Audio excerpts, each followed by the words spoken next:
दोस्तों, अगर देखा जाए तो हमारे सबसे अगर नजदीक कोई ऑब्जेक्ट ब्रह्मांड में मौजूद है तो हमारा पृथ्वी का नेचुरल सैटेलाइट चंद्रमा है।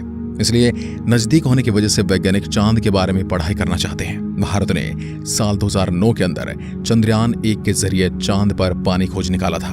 और अगर आपको पता ही है कि किसी भी ऑब्जेक्ट पर अगर पानी खोज लिया जाता है तो वैज्ञानिकों की भी दिलचस्पी उस ऑब्जेक्ट को लेकर बढ़ जाती है। चंद्रयान-1 की सफलता के बाद वैज्ञानिकों ने चंद्रयान-2 को चांद पर उतारने की प्लानिंग बनाई, लेकिन साल 2019 में इसका लैंडर चांद की जमीन पर नहीं उतर पाया। लेकिन 14 जुलाई को भारत का चंद्रयान-3 पृथ्वी से निकला था। उसका मकसद चांद के दक्षिण ध्रुव वाले इलाके में उतरकर वहां की जांच करना है। लेकिन अब सवाल ये उठता है कि चंद्रयान-3 अब कहां पहुंचा है। उसका रॉकेट तो पहले ही दिन अलग हो गया था, तो अब ये इतना ज्यादा रफ्तार में कैसे आगे बढ़ रहा है और उसकी स्पीड तो इसरो कंट्रोल कैसे कर रहा है। आखिर उसके अंदर कितना फ्यूल है और वह चांद पर कब तक उतर जाएगा। चांद पर जाने के बाद भारत के वैज्ञानिकों को क्या भेजने वाला है। चांद की इस वीडियो रिपोर्ट में सभी बातों का खुलासा करने वाले हैं। आप देख रहे हैं फ्यूचर साइंस यूट्यूब चैनल। दोस्तों, जब कोई अंतरिक्ष यान पृथ्वी से निकलकर किसी दूसरी दुनिया की ओर अपना रास्ता तय करता है तो वह सीधा अपने लक्ष्य तक नहीं जा सकता, क्योंकि पहले ही वो अंडाकार कक्षा में पृथ्वी की परिक्रमा करता है। इस प्रकार 5-6 राउंड काटकर वह पृथ्वी से धीरे धीरे दूर चला जाता है। चंद्रयान-3 के साथ भी ऐसा ही किया गया है। चंद्रयान-3 पृथ्वी के चारों ओर अंडाकार राउंड काटता हुआ चंद्रमा के नजदीक जा रहा है। करीब 6 राउंड काटकर यह पृथ्वी के ऑर्बिट से बाहर निकल जाएगा। अभी हाल फिलहाल इसरो की ताजा जानकारी के मुताबिक चंद्रयान-3 पृथ्वी के अंतिम राउंड में पहुंच चुका है, यानी कि पृथ्वी की चारों ओर यह लास्ट राउंड काटकर वह सीधा चांद के रास्ते पर निकल पड़ेगा। जैसे कि आप इस वीडियो में देख सकते हैं, चंद्रयान करीब 31 जुलाई को पृथ्वी के चारों ओर ये सारे चक्कर पूरे कर लेगा। अब आप सोच रहे होंगे कि चंद्रयान-3 को चांद पर भेजने के लिए बनाया तो फिर से पृथ्वी के चारों ओर इसे क्यों घुमाया जा रहा है, सीधा ही चांद पर क्यों नहीं भेज दिया जाता। तो दोस्तों, इसका सीधा सा जवाब है कि चंद्रयान-3 को पृथ्वी के गुरुत्वाकर्षण बल से निकालना बहुत जरूरी है। इसके लिए इसरो एक खास तरीके का प्रयोग करता है, यानी चंद्रयान-3 पृथ्वी के चारों ओर परिक्रमा करने का चक्कर धीरे धीरे बढ़ाता जाएगा और एक चक्कर ऐसा होगा जिसमें चंद्रयान पृथ्वी से काफी दूर और चंद्रमा के नजदीक होगा। लेकिन दोस्तों, ये काम जितना हमें सरल लग रहा है वह इतना है नहीं। इसमें कई सारे भयानक एक्सपीरियंस का सामना करना पड़ता है।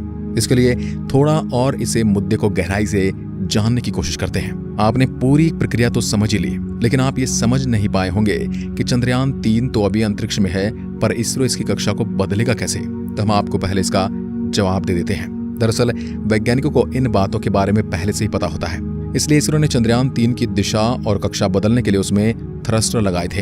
इन थ्रस्टर को चालू करके इसरो चंद्रयान-3 की दिशा और गति को नियंत्रित कर सकता है।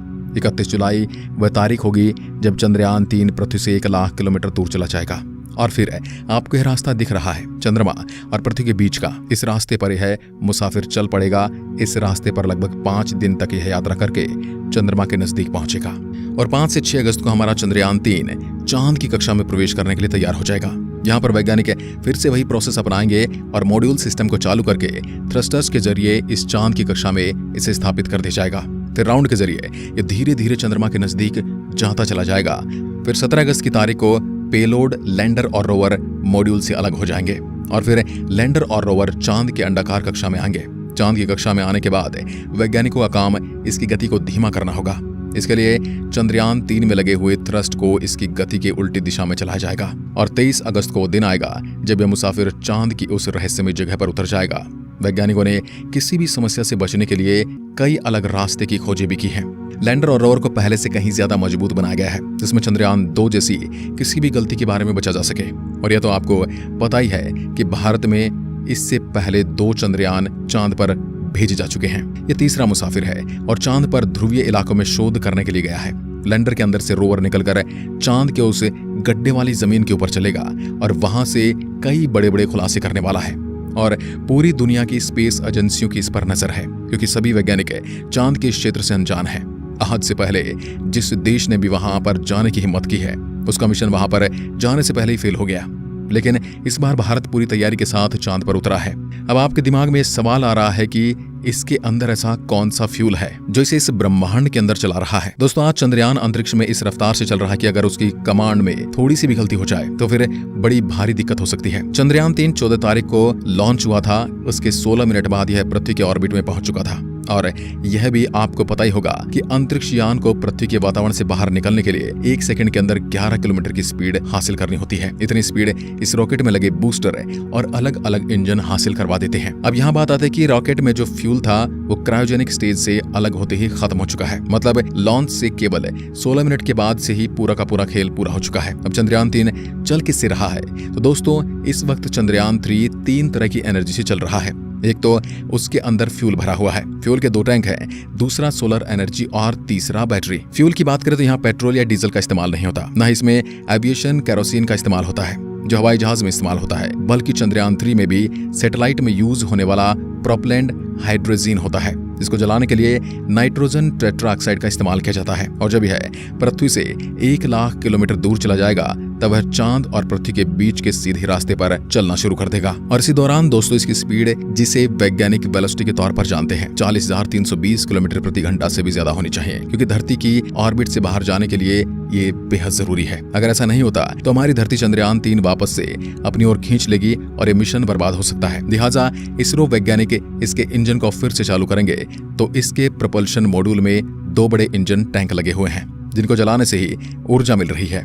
अब 1 अगस्त को बड़ा काम होगा, क्योंकि इस दिन इसरो वैज्ञानिकों को इंतजार है कि कब चंद्रयान 3 और चंद्रमा अंतरिक्ष में एक लाइन में अंदर आ जाएं। एक लाइन में आने के बाद इसे पृथ्वी की कक्षा से निकालकर चांद के रास्ते रवाना कर दिया जाएगा और फिर 17 अगस्त के आसपास इसरो वैज्ञानिक कोशिश करेंगे कि चंद्रयान 3 की कक्षा को पकड़ दिया जाए। नहीं तो 40,320 किलोमीटर प्रति घंटे की रफ्तार से चंद्रमा को बाय बाय बोल कर ये आगे निकल सकता है, यानी ये उससे भी आगे निकल सकता है। और अगर ऐसा हुआ तो सब कुछ बेकार हो सकता है। इसलिए यहाँ पर कदम कदम पर वैज्ञानिकों को सावधानी रखनी होगी। चांद के ऑर्बिट में डालने के लिए चंद्रयान के प्रपल्शन मॉड्यूल में लगे छोटे छोटे इंजन की मदद से चंद्रयान के इंटीग्रेटेड मॉड्यूल को पूरी तरह से विपरीत दिशा में घुमाया जाएगा।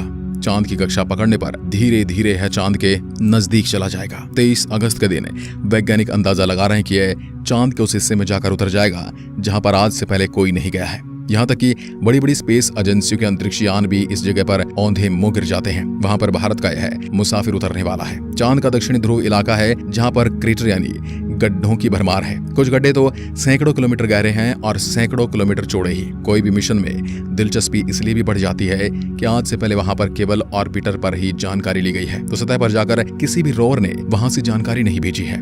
इसलिए अब भारत का यान वहां पर उतरेगा तो वहां पर मौजूद नई नई चीजों के बारे में पता चलेगा। हो सकता है चांद के इस भाग में हम इंसानों के फ्यूचर में काम आने वाली कोई बड़ी एनर्जी सोर्स के बारे में पता लग सके, जो आज पेट्रोल और डीजल बहुत बड़ी जरूरत बन चुके हैं। अगर कोई तीसरा एनर्जी सोर्स मिल जाए तो इसकी कमी को पूरा किया जा सकता है और वैज्ञानिकों को अंदाजा है कि तीसरा सोर्स हमें चांद पर मिल सकता है। बाकी आप इसे लेकर क्या सोचते हैं, कमेंट के माध्यम से जरूर बताएं। वीडियो को अंत तक देखने के लिए आपका बहुत बहुत धन्यवाद। जय हिंद, जय भारत।